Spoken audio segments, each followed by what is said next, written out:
Hi everyone, स्वागत है आपका एमएस क्लासेज में। तो हमने बायोलॉजी के अंदर फर्स्ट चैप्टर अर्थात जैव प्रकरण के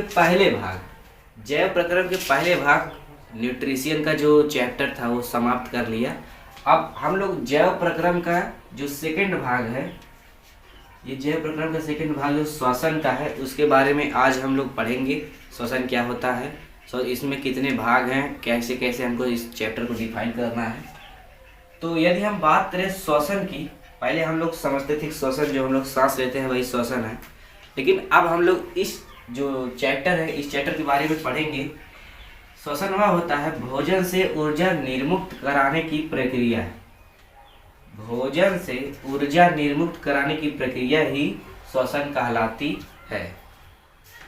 यह जो श्वसन होता है भोजन से निर्मुक्त ऊर्जा, यदि हम लोग बात करें निर्मुक्त ऊर्जा कैसे निर्मुक्त होती है, तो वह ऑक्सीजन की उपस्थिति में ही होती है, जिससे ग्लूकोज को तोड़ा जाता है। इसके बारे में हम लोग आगे पढ़ेंगे। अभी आप लोग यह समझिए कि भोजन से ऊर्जा जो निर्मुक्त कराई जाती है उसे श्वसन कहते हैं। यह हम लोग के शरीर अर्थात जीवों के शरीर में होता है। इसमें क्या होता है, यह एटीपी अणुओं में संचित रहती है। जो हम लोग की ऊर्जा होती है, जो हमारे अंदर ऊर्जा होती है, वो एटीपी के अणुओं में संचित रहती है। जब हम लोग श्वसन करते हैं तो श्वसन के दौरान हम लोग के जो अंदर जो शरीर में हम लोग के ऊर्जा निर्मुक्त कराने की प्रक्रिया जो ऊर्जा होती है वह निर्मुक्त होती है श्वसन के द्वारा। यह एटीपी अणु द्वारा हमारे कोशिका में संचित रहती है, जिसे हम श्वसन के दौरान इसे तोड़कर उसे ऊर्जा निर्मुक्त कराते हैं। अब पहला जो हेडिंग था श्वसन, अब दूसरा है कोशिकीय श्वसन। हम लोगों ने समझ लिया श्वसन के बारे में। अब जो हम लोग को पढ़ना है उसका नाम है कोशिकीय श्वसन। तो कोशिकीय श्वसन की अगर हम बात करें, वह श्वसन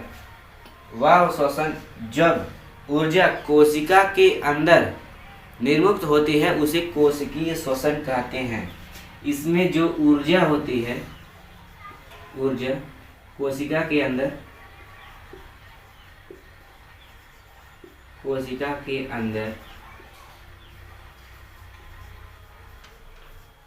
संचित रहती है।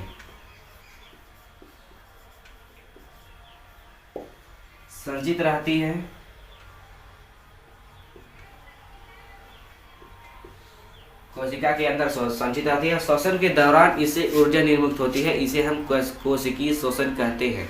तो ये दो हेडिंग हो गया। अब इसके बारे में, अब श्वसन के बारे में हम लोग डीप जानकारी लेंगे। तो पहले हम लोग समझेंगे कि श्वसन के जो ये दो श्वसन और कोशिकीय श्वसन आपको जानकारी रहना आवश्यक है, नहीं तो आपको इस चैप्टर समझने में थोड़ी कठिनाई हो सकती है। तो चलिए अब लोग बात करते हैं श्वसन के कुछ महत्वपूर्ण घटक।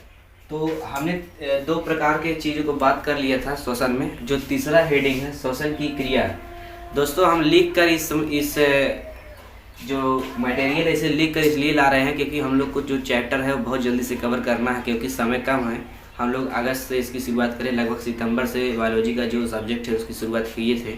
तो हम लोग को जल्दी से कवर करना है क्योंकि बोर्ड एग्ज़ाम बहुत ज़्यादा दिन नहीं बाकी है, इसलिए हम लोग मटेरियल को लिख रहे हैं और आपको समझाने का प्रयास कर रहे हैं। जो तीसरा इसका मुख्य हेडिंग है वह श्वसन क्रिया है, जिसे रिस्पायरेशन कह सकते हैं। यह एक जटिल जैव रासायनिक प्रक्रिया है। यह कैसी प्रक्रिया है? यह एक जटिल जैव रासायनिक प्रक्रिया है जिसमें पचित खाद्यों का ऑक्सीकरण होता है। ऑक्सीकरण के फलस्वरूप उसमें से ऊर्जा निर्मुक्त कराई जाती है। अर्थात यह एक जटिल जैव रासायनिक प्रक्रिया है जिसमें पाचित खाद्यों का ऑक्सीकरण होता है। यह कैसे होता है ये आगे हम लोग इसका जो इक्वेशन है उसको समझेंगे। तो जो दूसरा हेडिंग है श्वसन क्रिया में, जो दूसरा हेडिंग है, यह प्रक्रिया फेफड़ों में होती है। यह जो प्रक्रिया होती है यह फेफड़ों में होती है, ये आप लोग ध्यान में रखिएगा। जो तीसरा इसका हेडिंग है, इसमें ऊर्जा का निर्माण नहीं होता है। यह रक्त को ऑक्सीजन युक्त तथा CO2 मुक्त करता है। श्वसन जो होता है वह रक्त को ऑक्सीजन युक्त तथा कार्बन डाइऑक्साइड अर्थात CO2 को मुक्त करता है, किससे? शरीर से। तो ये जो इसका तीसरा हेडिंग था, मान लीजिए तीसरा पॉइंट था, वो इस प्रकार था जिसे रिस्पायरेशन का तीसरा पॉइंट अर्थात जैव प्रक्रम का सेकेंड भाग रिस्पायरेशन की हम लोग बात कर रहे हैं। इसमें है यह एक जटिल रासायनिक प्रक्रिया है जिसमें पचित भोजन खाद्य पदार्थों का ऑक्सीकरण होता है। किस प्रकार से होता है ये आगे हम लोग इक्वेशन में समझेंगे। अभी हम लोग पॉइंट को समझ रहे हैं, आप लोग इसे याद कर लीजिएगा क्योंकि एग्जाम में इससे प्रश्न आते हैं कि ऊर्जा का निर्माण नहीं होता या रक्त और ऑक्सीजन यह रक्त को ऑक्सीजन युक्त तथा CO2 मुक्त करता है, यह प्रक्रिया किसके द्वारा होता है। तो यदि आप लोग पढ़े रहेंगे तो आप श्वसन इसका जो ऑप्शन है उसे टिक कर सकते हैं। तो जो श्वसन का इक्वेशन है, श्वसन या जीव में होने वाली उन एंजाइम अभिक्रियाओं के द्वारा होता है जिसमें कार्बनिक पदार्थों को तोड़ा जाता है। तो जो इसका इक्वेशन है, पहले हम लोग भोजन को ग्रहण करेंगे। भोजन, आप लोगों ने पाचन के बारे में समझा क्योंकि प्रीवियस लेक्चर में पाचन के बारे में डिफाइन किया गया था। उसके बाद इसमें जो आवश्यकता होती है, यह आवश्यकता होती है ऑक्सीजन की, क्योंकि भोजन को तोड़ने के लिए ऑक्सीजन की आवश्यकता होती है।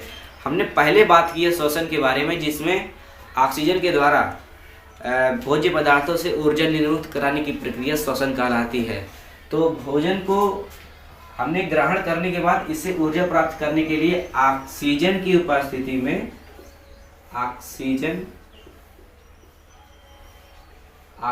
उपस्थिति में इसको आंशिक विखंडन करते हैं जिससे ऊर्जा को निर्मुक्त होती है। और यह प्रक्रिया होती है एंजाइम पर।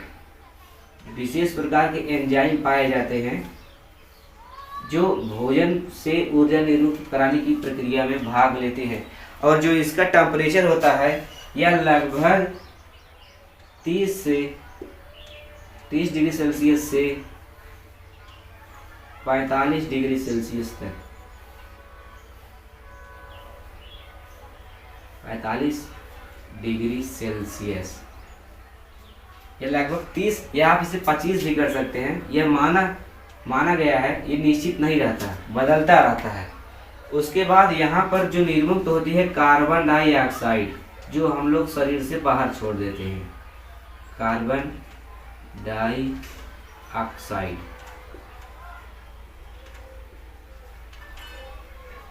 डाइऑक्साइड, और क्योंकि जब हम लोग सांस को खींचते हैं फिर छोड़ते हैं, उसमें हम लोग के शरीर में जो ऑक्सीजन आता है और ऑक्सीजन को लेने में उसके बाद जो हम लोग के शरीर में जो ऊर्जा निर्मुक्त होती है कार्बन डाइऑक्साइड निर्मुक्त होती है, जिससे जब हम लोग सांस को छोड़ते हैं तो वह कार्बन डाइऑक्साइड निर्मुक्त होती है। और इसमें जल भी बनता है, जब यह टूटेगा तो जल भी बनता है और इसमें से ऊर्जा भी निर्मुक्त होती है, क्योंकि भोजन के साथ कुछ न कुछ जल आया रहता है, वह होता है। भोजन ऑक्सीकरण कार्बन डाइऑक्साइड अर्थात जल। भोजन को जब एंजाइम 25 से 45 डिग्री सेल्सियस से जब इसमें ऑक्सीजन की उपस्थिति के जरिए इसका पाचन किया जाता है तो कार्बन डाइऑक्साइड, जल तथा ऊर्जा निर्मुक्त होती है। कार्बन डाइऑक्साइड को हम लोग जब सांस को निकालते हैं तो उसमें छोड़ देते हैं कार्बन डाइऑक्साइड, ऊर्जा को अपने कोशिकीय जो कार्य करती है ऊर्जा उसमें खपत होती जाती है ऊर्जा की। तो आप लोगों ने श्वसन के जो इस स्ट्रक्चर को यदि आप समझ सकते हैं, जिस अनुसार भोजन का ऑक्सीजन की उपस्थिति में इसका पाचन होता है एंजाइम की उपस्थिति में, और इतने टेम्परेचर 25 से 45, ये आप लोग याद करिएगा। ये यदि 30 भी हो जाए तो आप लोग ऐसे जब समीप कोई अंक हो तो उस पर लगा दीजिएगा। ये 25 से 45 तक होता है और कार्बन डाइऑक्साइड जल इसमें से मुक्त होती है, इसमें ऊर्जा भी निर्मुक्त होती। तो हम लोगों ने जो श्वसन का जो स्ट्रक्चर था उसे समझा। अब हम लोग बात करते हैं मनुष्यों और जंतुओं और पादप में। मनुष्य, जंतु और पादप में तो विशेष प्रकार के श्वसन अंग नहीं पाए जाते कि उसके जैसे हम लोग के जो श्वसन अंग पाए जाते हैं, नासा छिद्र, नासा कपाट, फेरिंग्स और ब्रोंकाइलस, ट्रेकिया, एल्वियोली, तमाम प्रकार चीज़ें आगे हम लोग इसे कंटिन्यू करेंगे। जो जंतुओं और मनुष्यों में, मनुष्यों और पादपों में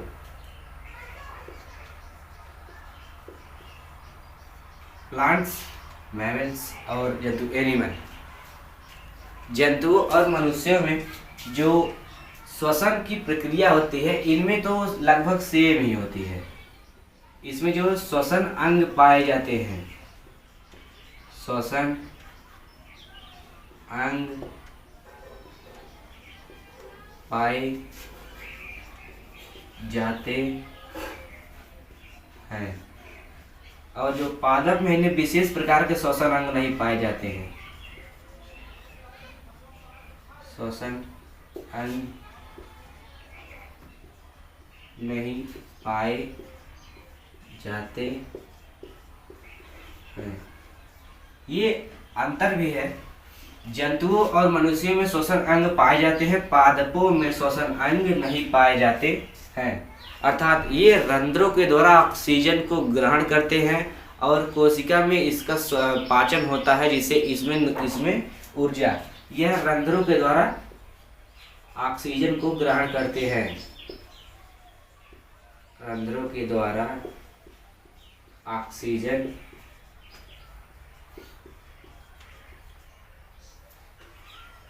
ग्रहण करते हैं।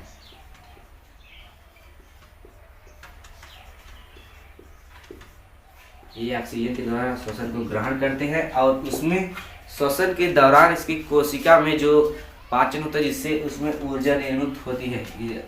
श्वसन के दौरान कोशिका से ऊर्जा को निर्मित होती है। ये बात हो गया पादप की। इसमें विशेष अंग पाए जाते हैं जो कोशिका में पाचन के दौरान ऊर्जा को निर्मित करते हैं। कोशिका में ऊर्जा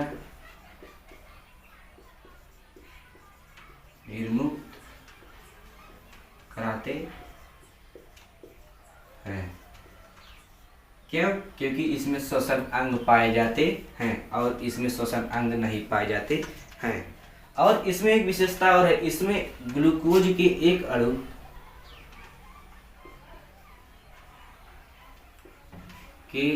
अणु से ग्लूकोज के एक अणु से दो पायरुविक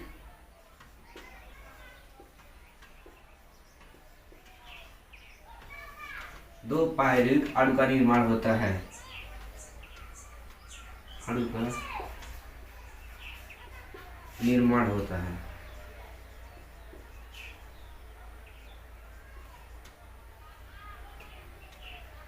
दो पायरुविक अणु का निर्माण होता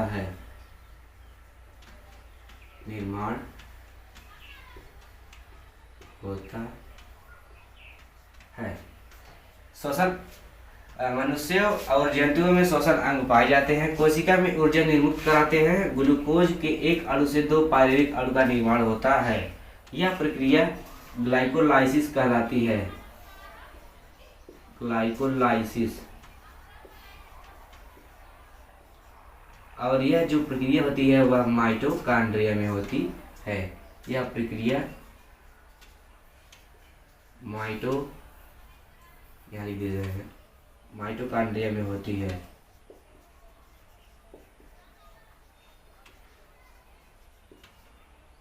यह प्रक्रिया माइटोकॉन्ड्रिया में होती है।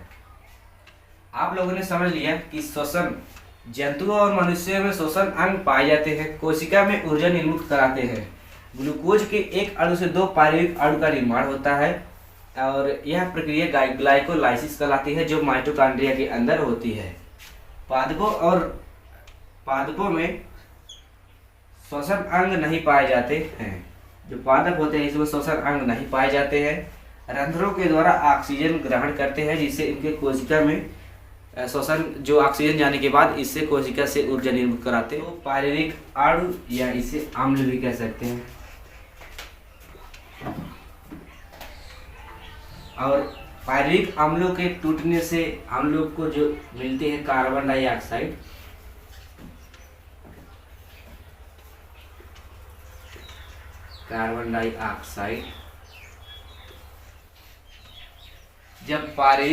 जब दो पायरुविक अम्ल मिलते हैं, जब पायरुविक अम्ल का जो श्वसन के दौरान टूटता है तो हमें कार्बन डाइऑक्साइड और जल और जल प्राप्त होता है,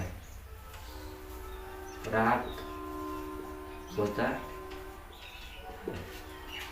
आप लोगों ने समझा कि जंतुओं, मनुष्य और पादपों में श्वसन कैसे होता है। जो जंतुओं में जो श्वसन होता है, श्वसन अंग पाए जाते हैं, मनुष्यों में भी श्वसन अंग पाए जाते हैं। अर्थात जंतुओं और मनुष्यों का जो श्वसन अंग है वो एक है और इसमें कोशिका में ऊर्जा निर्मुक्त कराते हैं। श्वसन के दौरान कोशिका में ऊर्जा निर्मुक्त होती है। ग्लूकोज के एक अणु से पायरुविक अम्लों के 2 अणु का निर्माण होता है। यह प्रक्रिया ग्लाइकोलाइसिस कहलाती है, जो माइटोकॉन्ड्रिया में संपन्न होती है।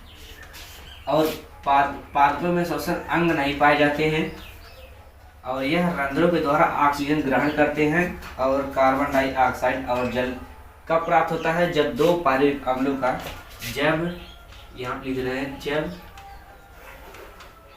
2 पायरुविक अम्लों का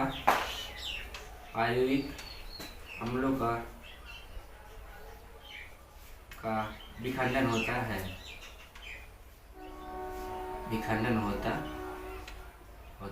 अर्थात जब ये टूटता है तो 2 पायरुविक अम्ल जब टूटते हैं तो कार्बन डाइऑक्साइड और जल प्राप्त होता है। यह श्वसन के बारे में कुछ इम्पोर्टेंट बातें थी। अब हम लोग बात करेंगे कि श्वसन कितने प्रकार के होता है। पहला है वायवीय श्वसन और दूसरा है अवायवीय श्वसन। अब हम लोग बात करते हैं वायवीय श्वसन और अवायवीय श्वसन के बारे में। अभी तक जो हमने समझा ये सिर्फ इंट्रोडक्शन श्वसन के बारे में। अब हम लोग जो चैप्टर है वो शुरुआत कर रहे हैं। जो इसका 2 भाग है, एक है वायवीय श्वसन, एक है अवायवीय श्वसन। तो चलिए अब हम लोग शुरू करते हैं। पहले हम बात करते हैं वायवीय श्वसन के बारे में।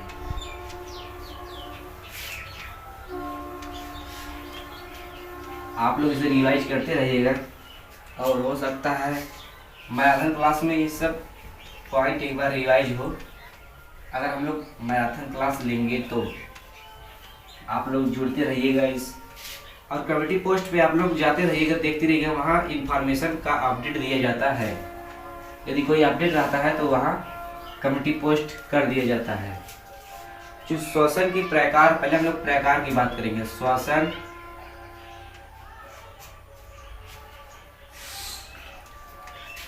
जो श्वसन का प्रकार है, श्वसन का प्रकार वह 2 प्रकार का होता है। यह 2 प्रकार का होता है,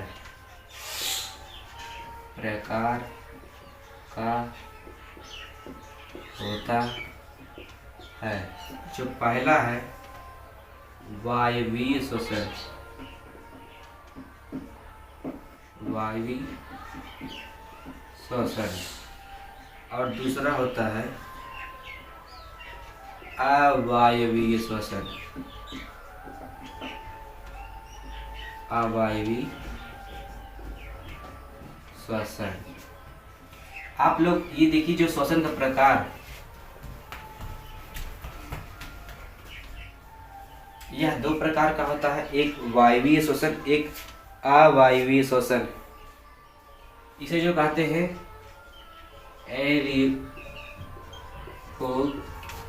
एरिबोइक रिस्पायरेशन।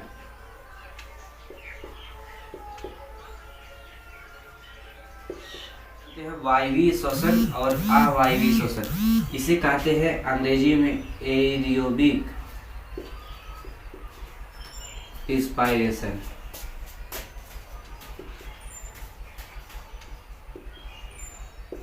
और जो दूसरा है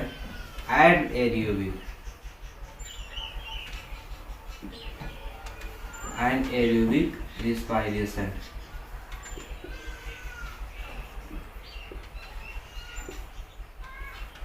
यह 2 प्रकार का होता है, एक एरियोबिक रिस्पायरेशन, एक एनएरोबिक रिस्पायरेशन। तो हम लोग पहले बात करते हैं वायवीय श्वसन की। वायवीय श्वसन, वायवीय श्वसन पहला इसका भाग है, ये पहला एरियोबिक रिस्पायरेशन।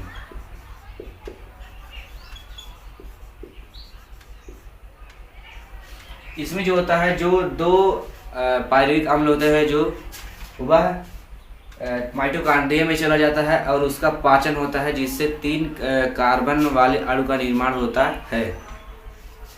इसमें होता है वायवीय श्वसन। यह आणविक ऑक्सीजन की उपस्थिति में होता है और यह जो दूसरा इसका कार्य है, यह भोजन को ऑक्सीकृत कर देता है,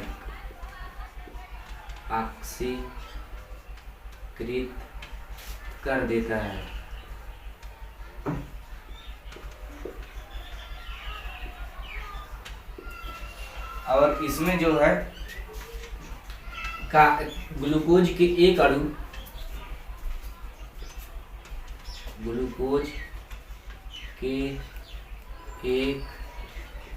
अणु से 38 एटीपी का निर्माण होता है।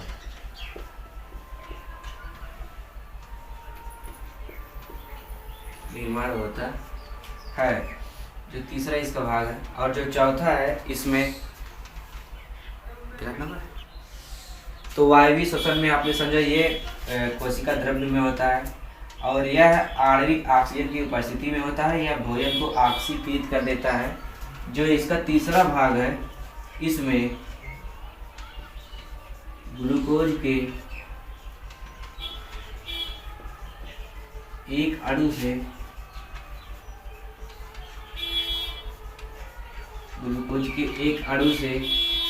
38 एटीपी और 6 कार्बन के अणु, कार्बन को हम C से डिनोट कर रहे हैं, 6 कार्बन को यह कार्बन लिख दे रहे हैं, कार्बन के अणु का निर्माण होता है। कार्बन के 6 अणु का निर्माण होता है। जो इसका इक्वेशन है, इसका इक्वेशन यहीं पे लिख दे रहे हैं, नीचे जगह है। कार्बन C6, ये ग्लूकोज है, C6H12O6। आप लोग इक्वेशन पे विशेष ध्यान दीजिएगा, क्योंकि एग्जाम में इक्वेशन ही बहुत महत्वपूर्ण होता है। और इसमें जो होता है 6O2 ऑक्सीजन, ये ग्लूकोज है, ये ऑक्सीजन है।